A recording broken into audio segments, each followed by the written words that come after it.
The Single Mom Blog Podcast, episode 57. This is the Single Mom Success Podcast. Our mission is to help single moms find advice, support, ideas, and hopefully some humor along the way to help them navigate through this crazy single parenting gig and build the most amazing lives for themselves and their children. Please be sure to stop by thesinglemomblog.com for more great articles, free downloads, giveaways, and more. Now, let's dive in. Hey guys, welcome to today's Single Mom Blog Podcast. I realize I've sort of been going back and forth between Single Mom Success Podcast and Single Mom Blog Podcast. Whatever. It's, you know where you are. You know what you're listening to. It's the Single Mom Something Podcast. That's where I'm at right now.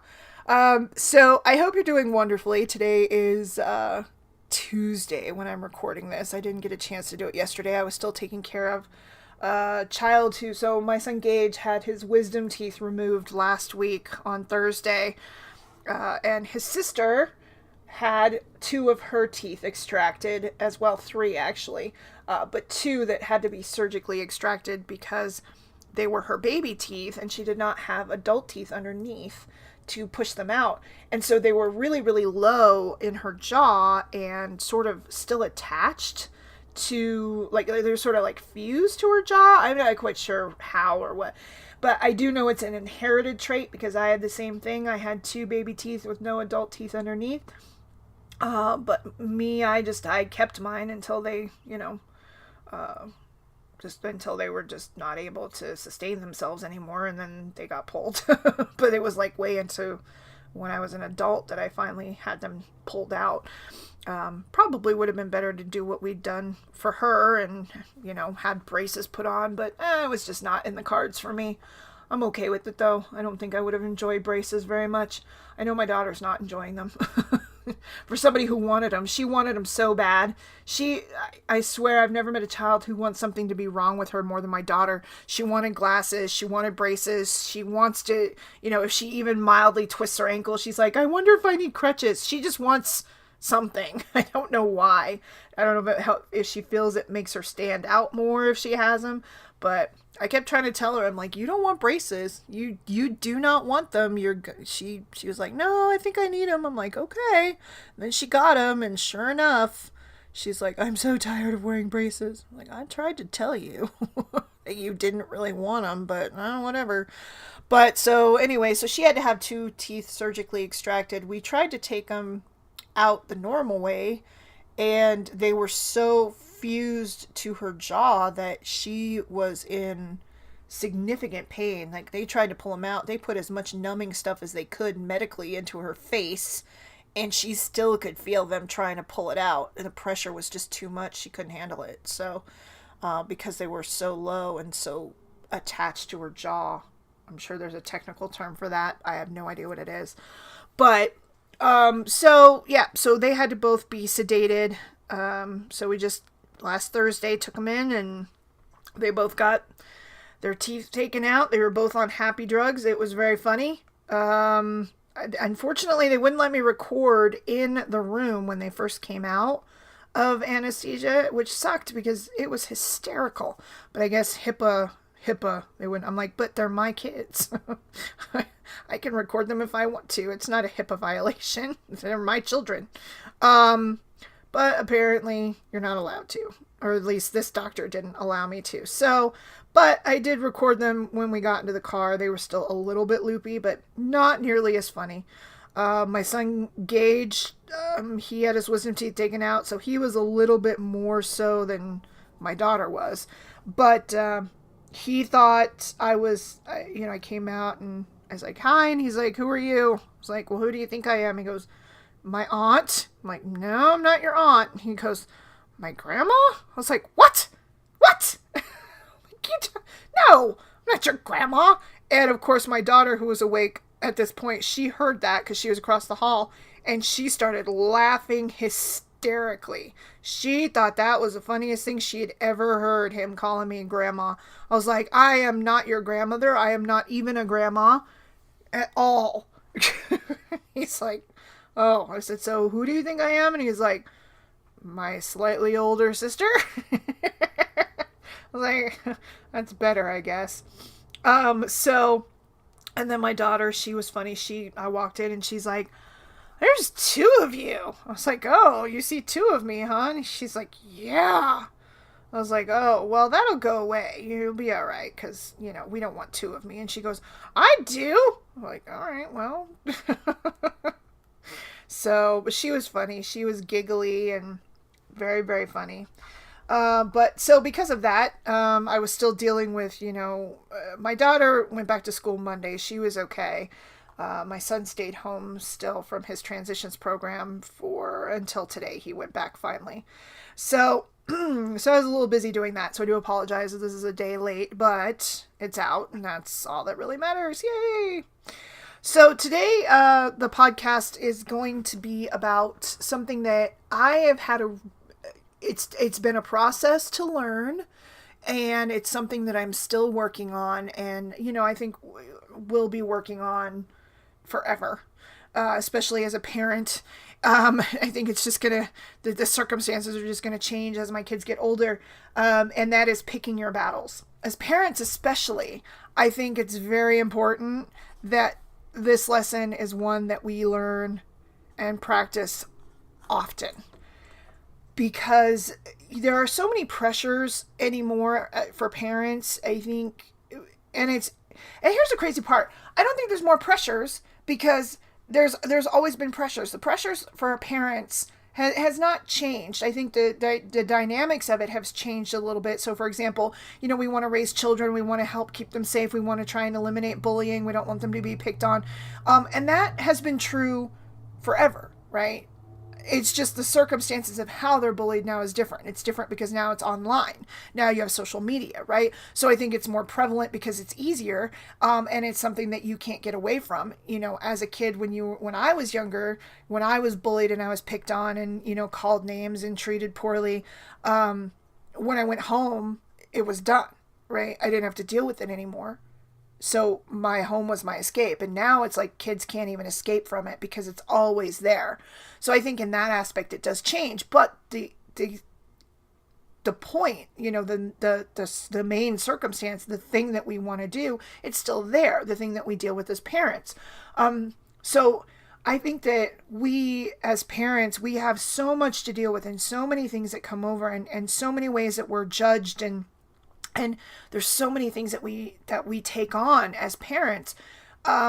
We have to learn to pick our battles. Otherwise, you go insane, right? You have to be able to stop and go, okay, I just can't. This is the day.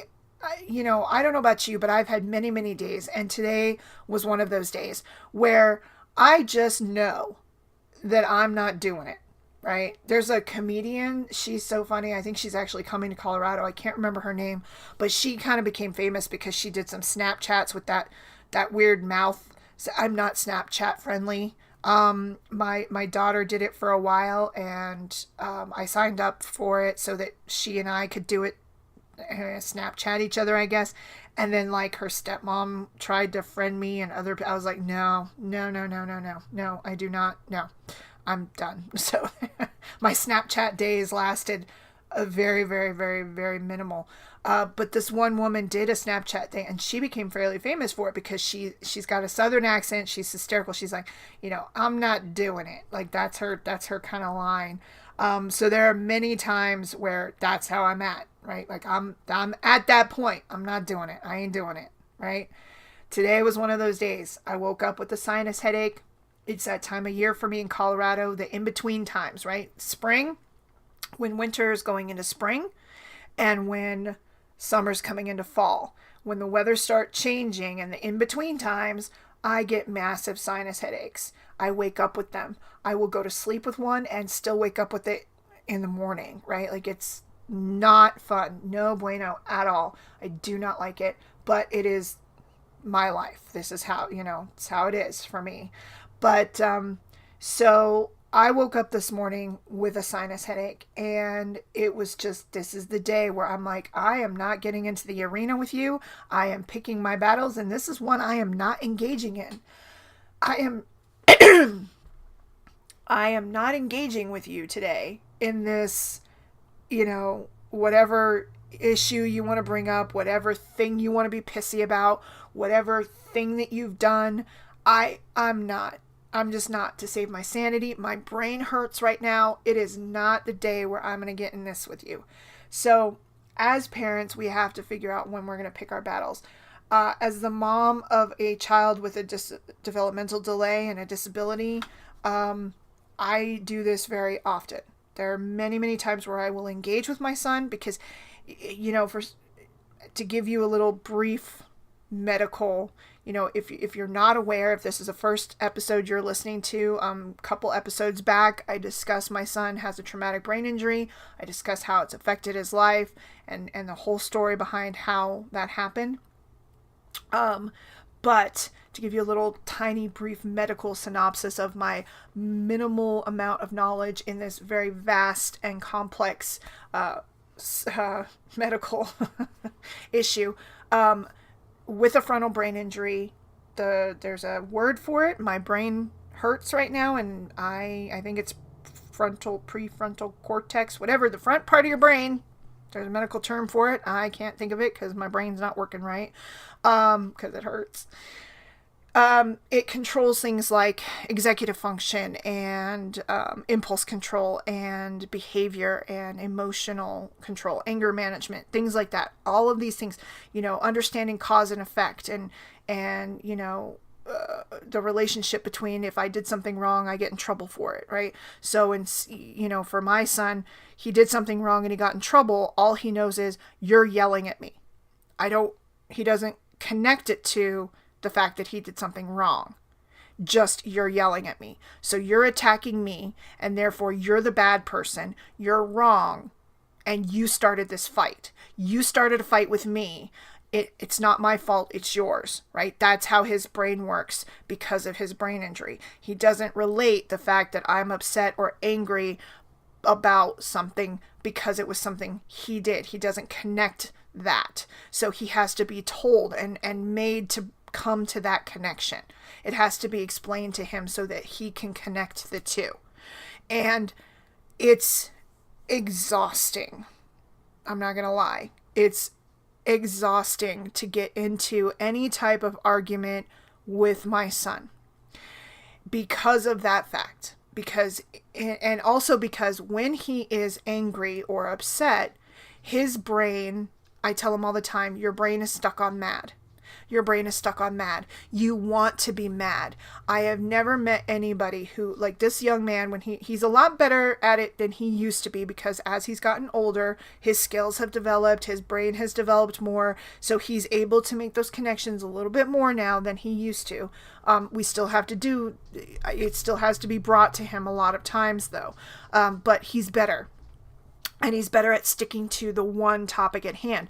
But for the longest time, and he still does it every so often now, but when he was younger, if he was mad about something and you would not engage with him in that argument or you would not fight with him about it, he would change the subject to try and find something that would make you mad so that you would engage with him, right? If his brother would walk by, he would attack his brother. He would call him names or something just to try and get his brother to engage in the fight, even though it had nothing to do with his brother, right? So, so he's like that. If you've ever gone out to a bar and there's a guy who's drunk or belligerent, blah, blah, blah, and somebody walks past and like, what are you looking at, four eyes, and trying to get somebody else to fight with him? Like, that's how my son is. That's what he would do. So, and again, it's all because of the impulse control and anger management and the brain injury, and he just has a really hard time with that. So it is exhausting to get into these arguments with him because when he's stuck on mad, he won't process. He won't process facts or logic. Like, that just doesn't happen, right? Like, he's just, I'm mad. I'm not going to listen to what you have to say. You can sit there and spit all the logic and lay out all the facts and all of the truth and tell me, he doesn't process it. It doesn't matter to him because in his mind, the only thing that he's seeing or dealing with is you started a fight with me. It doesn't have to do with anything else. You got mad at me, and therefore you're responsible for this fight. It's your fault. So my son will try and do that. And these are the battles that I have to pick. I have to, as a mom and as a parent and just as an individual, decide, is this something that's worth me getting into that arena with you, right? Is this battle worth the exhaustion that I'm about to incur from it? Sometimes it is. Most times it's not. And it's been a process, and it's something that I've had to learn, because it's really easy. Like, I mean, here's the thing, in any argument, it doesn't even have to be with somebody who has a brain injury, just two people who have no other medical issues, just, married couples, right? Married couples will get into arguments, and do you ever notice, like, the angrier you get, the dumber you get, right? The angrier you get, the higher your anger level goes, the lower your IQ goes, right? You will start, it almost becomes like a schoolyard. I know you are, but what am I? Like, that's the fight level. That's where you go. You sink to that, right? You start insult. It's like personal insults and digging up stuff from the past, and just an inability to be mature because you're so angry, right? It's almost every argument I've ever seen, that's what happens, right? Because you're so mad, your brain level goes down to that of like a fifth grader, right? Where like, well, yeah, but you suck, right? Like, that's what happens. And so it's hard to not do that. And especially as a parent, it's very difficult a lot of times, because I also have to contend with that part of my brain that is telling me, God, you should know this, to my son. You should know this. We've discussed this. You should be able to do this, even though I know he can't, right? That's the first. And then there's that additional piece of frustration, right? Of, I want you to be able to do this. Why can't you do this? Right? And it's not his fault that he can't, but it's still there. It's not logical. It's not nice all the time in my brain, where I'm like, there's always that piece of me, as bad as it sounds, that's in the back of my brain that just sits there and goes, God, I just really wish you were able to do this. I really wish you were quote unquote normal, right? Because then we wouldn't have to go through this. And it sucks, and I hate that feeling, but I would be lying if I wouldn't admit that to myself, that part of my humanity. And it is human. I can't I can't imagine a parent who has a child with a disability where they don't at some point, a child who can't walk, right? It would be so much easier if they could, right? You don't like to think that, but yes, would it be easier to get to and from places and in and out of the car and in and out of locations that aren't accessible, right? All of these things. At some point, if we're going to be radically honest with ourselves, because we are human, we think those things, and we don't like it. We don't like that we think those things, but we do, right? And so there's that part too, where I'm like, in this battle, I have to remember, yes, I am battling with you about this, but I'm also battling myself, right? And so I have to choose. And is this battle worth it? Do I want to climb into the arena with you today on this topic? I don't. Most of the time, I don't. But a lot of times I can get coerced in. Like my son, anybody who loves us, they know what buttons to push. It sucks, but they do. Strangers, we can let strangers go off on us and we don't care. It doesn't matter. But those who love us, they know us best. And therefore they know what button they can push that will get us to jump into that ring with them. And so it's hard. It's really, really hard to say, I'm choosing to not battle you today, right? I'm going to pick this battle or I'm not, right? And so there are some times when it's worth it, when I feel that I do need to get into this battle with you, because it is important that you learn that, yes, son, you do have to take a shower every day now. You know, you could get away with it when you were a kid, maybe every other day taking a shower because you weren't a teenager with hormones and body odor. But now you have to bathe every day, son.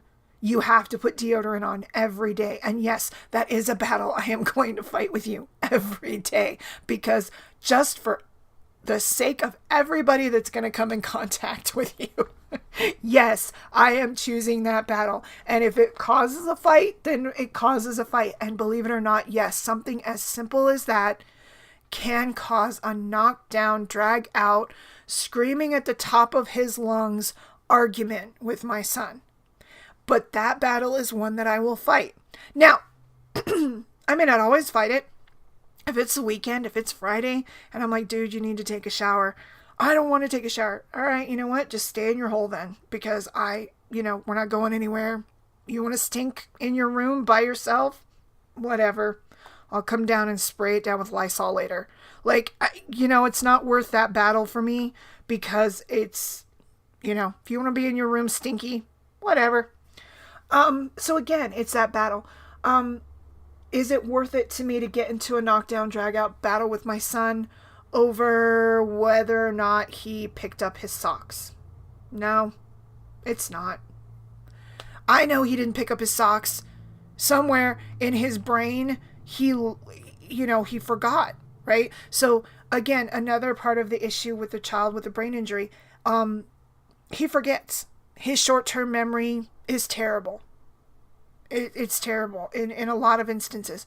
I'll give you an example. This young man will fight with me for 15 minutes over whether or not he emptied the dishwasher.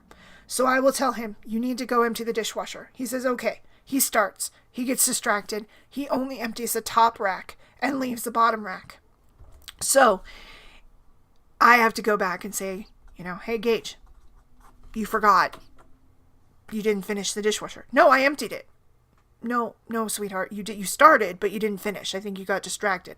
No, I emptied the dishwasher. I'm like, okay, do you want to come look? He's like, I'll come look, but I don't care. I emptied the dishwasher.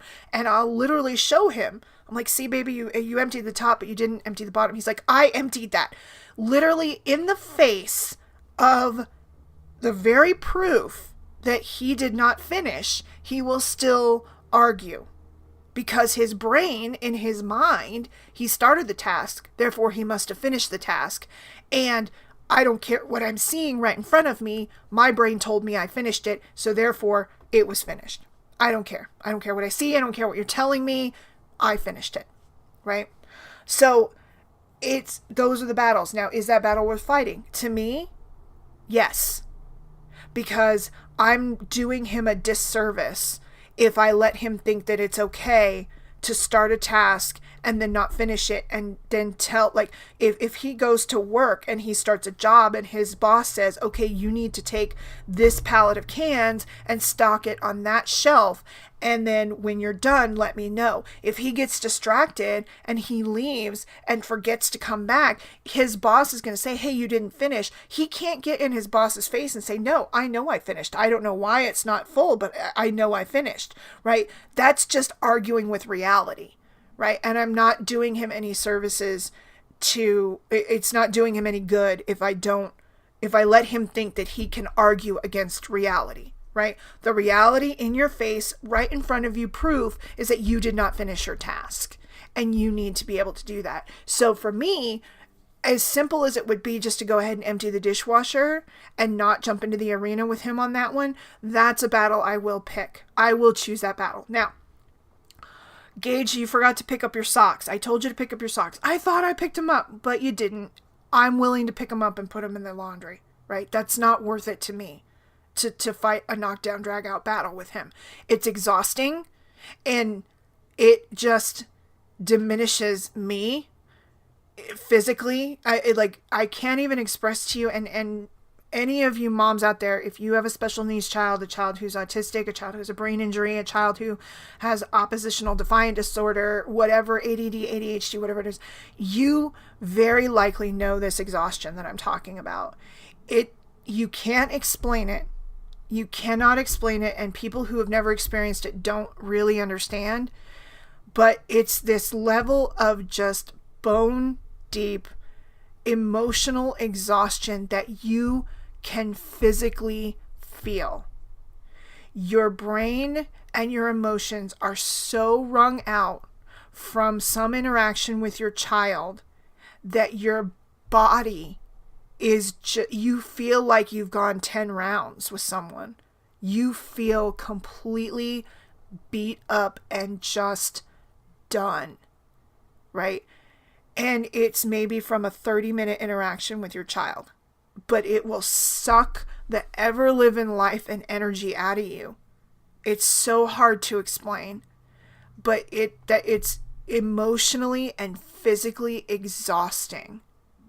So there are, and again, it's not just parents with special needs children, because I'm sure parents, there are many times where I go around with my daughter who has no special needs at all, other than the fact that she's a little teenager.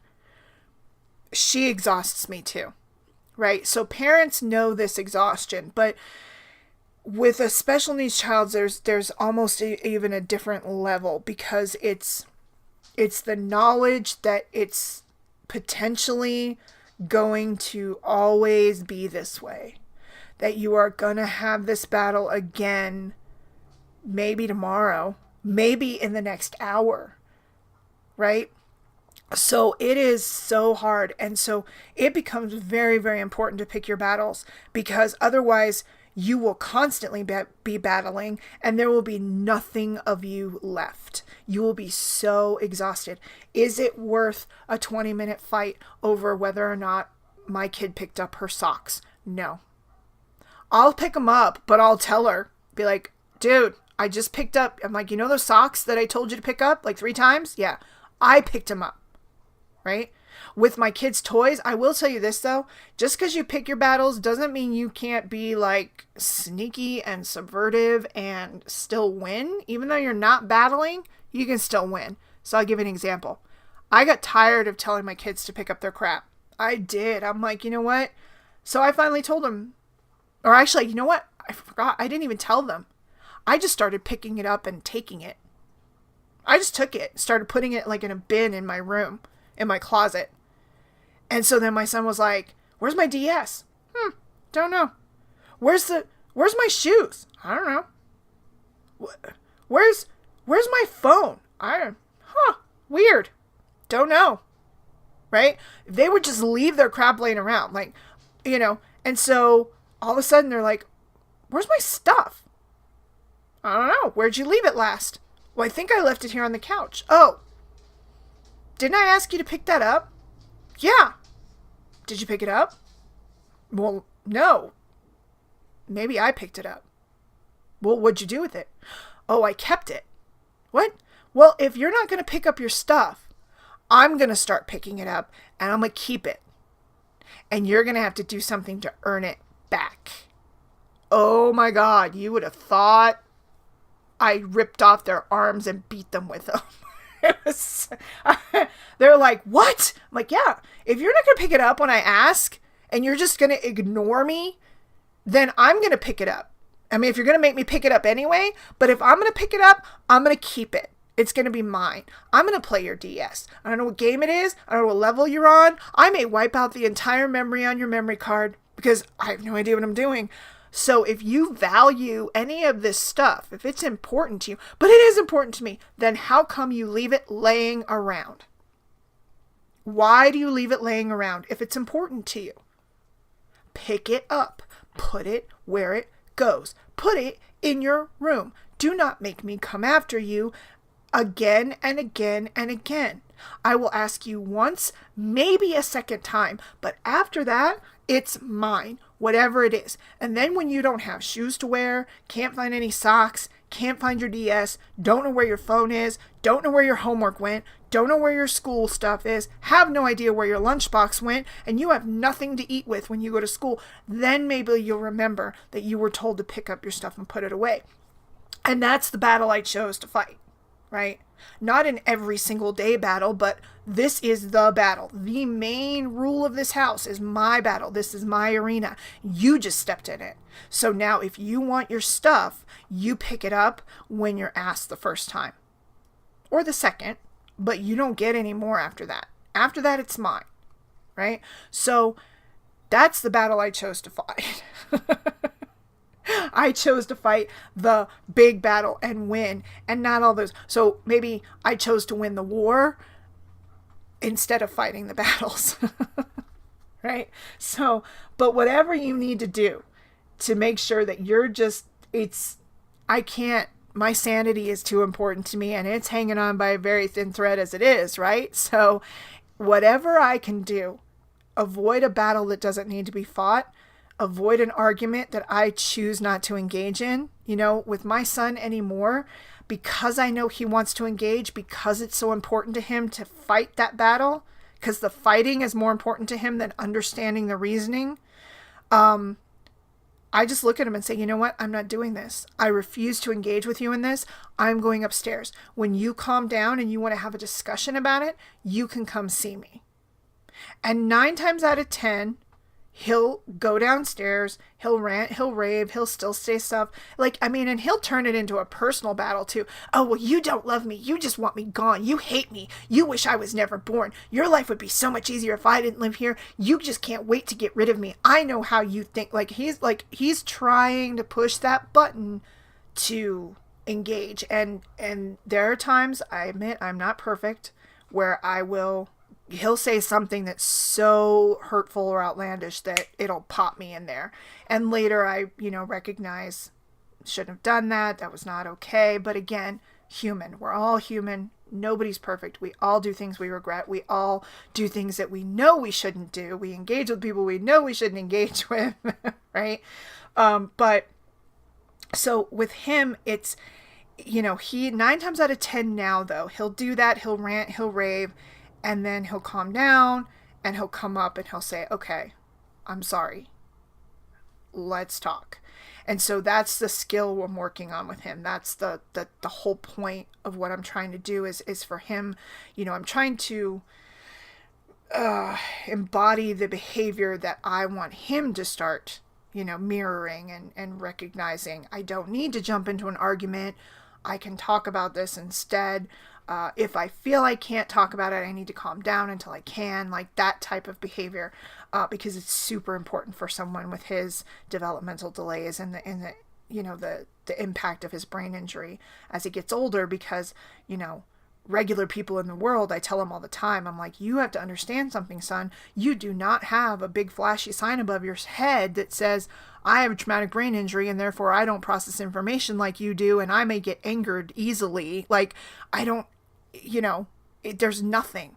You look like a normal, everyday, average kid. There's no way for anybody to know that you have a struggle, right? So if you don't learn how to do this yourself, other people are not going to do it for you. They're not going to try and de-escalate a situation because they don't know that they have to, right? Necessarily with you. They don't know that, trying to talk with you and engage with you when you're really mad is just going to make you more angry, right? They don't know that about you. So it's very important that you work on these skills. So helping him understand that he needs to pick his battles too is a very important reason why I work on picking my battles. So it's, as it's a true scenario for any mom, for any person, right? Pick your battle. Is this really worth it to you? Is whether or not somebody puts the toilet paper roll on the right way really worth the battle?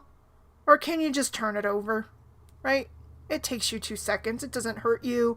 It doesn't really alter your life. It doesn't make things so unbearably awful that you can't function because it's not on there the right way.